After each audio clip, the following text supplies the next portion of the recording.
you ever felt that you could make an impact on the world? Yeah. Make a difference? What would be your legacy?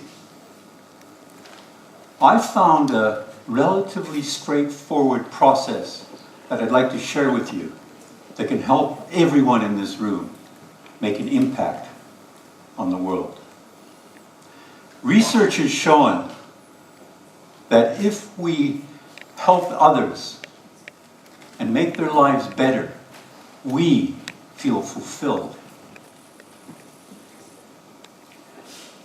Fellow delegates, there's a quote that I'd like to share with you that made me realize that we can all make an impact on the world.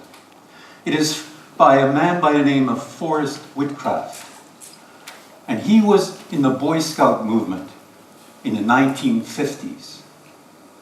And Forrest Whitcraft said, 100 years from now, it will not matter what kind of car I drove, what kind of house I lived in, how much money was in my bank account, nor what my clothes looked like. But the world may be a better place because I was important in the life of a child. And that made me think, yes, I could possibly make an impact on the world. If it was just one person, I likely could make an impact. So today I'd like to share with you a few aspects of how we can all make an impact. First, I'd like to mention why today it's probably more important than any time in history to make an impact. Secondly, I'll share with you a few elements of making that impact that are important. And third, how all of us and what we can do to make that impact. All right, first, why is it important? Well, today the world's changing dramatically.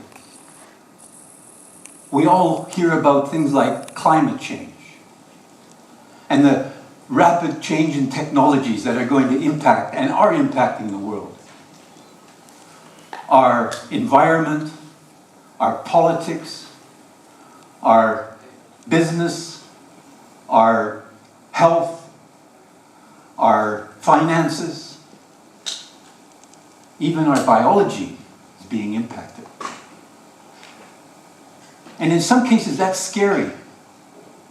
But I can assure you the only way to handle all those changes is embrace them and look forward to them.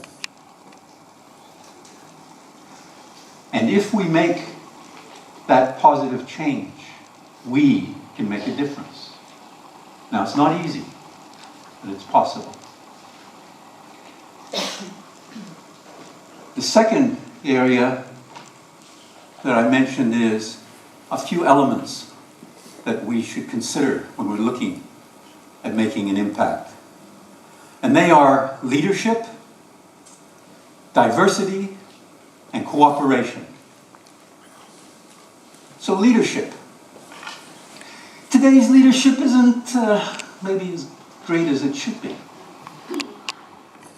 A lot of leaders are thinking about, oh, let's go back to the way it was. You know? Or they're actually divisive. They're putting one group against another group. And they think this is positive. This is not helpful.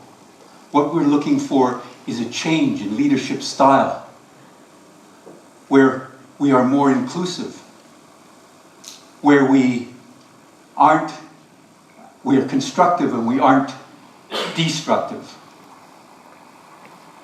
And also how we work with each other rather than breaking apart our cultures and our groups. And if leadership style changes, that will also make a difference. And that brings me to the next area, which is diversity. Now, I've been fortunate to work with groups of young people. And what I've noticed is when I have young and old, and I'm talking about youngsters, 8, 16, working together, unlike what normally happens, we put them in their same age groups in school and in sports. But there's a lovely dynamics that goes on when I have brothers and sisters in the same group. Because they don't normally do the same thing when they play sports. They're not in the same class, but put them together. Also with different backgrounds, different cultures, put them together. And there's a synergy in there. It's very positive, very effective. And that makes me think, yes, this is the way we should operate. We should have young and old working together and respecting each other. We should have women and men working together and respecting each other. We should have all cultures working together and respecting each other. And that will make a difference.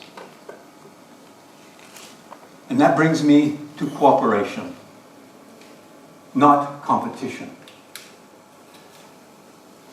Many years ago, in the 1970s, I worked in the gold mining industry in South Africa.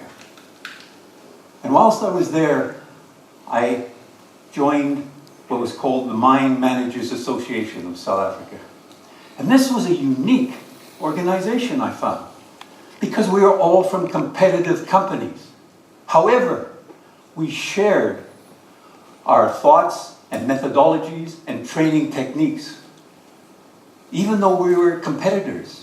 And it made a big impact. It made the mining industry more effective, and also shared our training and ended up saving people's lives. And that taught me we shouldn't be competitive.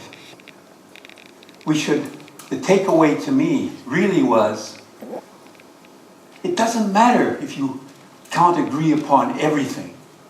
You may not want to work for the same company. You may not even have the same political beliefs.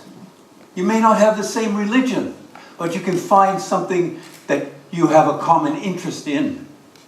And you can work on that part together. And if you do that, that makes a difference. Okay, so now I've spoken about the world's changing. We got to embrace it. And we have all of these elements, such as leadership needs to be effective. We have to look at working with different people, diversity and cooperation. But how does that affect all of us? Well, here's what I suggest. I mentioned earlier that the research states that if we help each other, we feel fulfilled. And if you make someone else's life better or you help them, you feel great about it. And isn't that what a leader does? Isn't the job of a leader to help improve other people's lives? So that brings me to a description of what a leader is. And it goes like this. If your actions inspire others to dream more, learn more, do more, and become more, you are a leader. And I say to you, everyone in this room is capable of dreaming more, learning more, doing more, and becoming more. So that says to me, we all have the capabilities of being a leader. And here's what I suggest you start. Find one person. And start discussing them on a regular basis. Make a meeting with them, maybe once a week or once every 2 weeks. And discuss what their goals are, what their plans are. and share yours with them, and they share with yours, and what they're doing about it.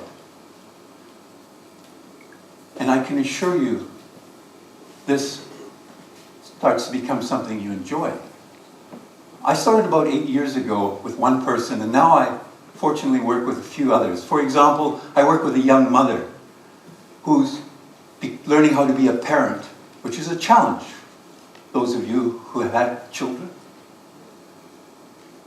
And also, she's starting her own business. On the other hand, I work with an elderly lady who is about to retire from her job, and she's planning her retirement. In addition, I work with an Asian gentleman who is balancing the Asian culture with the North American culture. And here is what we do, and I suggest you remember these 3 words when you find that person. And my other suggestion is find someone with a different age group, a different background, not someone you've known, but someone who is looking to improve their lives. And you meet with them and you remember these words: well, better, and best. And you start with each other, both of you share. What went well last period of time since we last spoke? What did you feel good went well? What could I have done better? Didn't go as well as I thought, but hey, I can work on it. And the third thing is, what was the best thing that happened that I'm really excited I want to tell you about? And use that formula, well, better, and best. And also, should you ever start getting more than one and you get a group, use it for the group. What went well since we last met? What didn't? What could we have done better? And what was the best thing that's happening? And that formula works some magic. And you start looking forward to those sessions that become your highlight of your life. But you only need to do it with one person. And even if it's one person, I'd like to end by paraphrasing what Forrest Whitaker said. 100 years from now, it will not matter what kind of car you drove, what kind of house you lived in, how much money was in your bank account, nor what your clothes looked like. But the world may be a better place because you were important in someone else's life.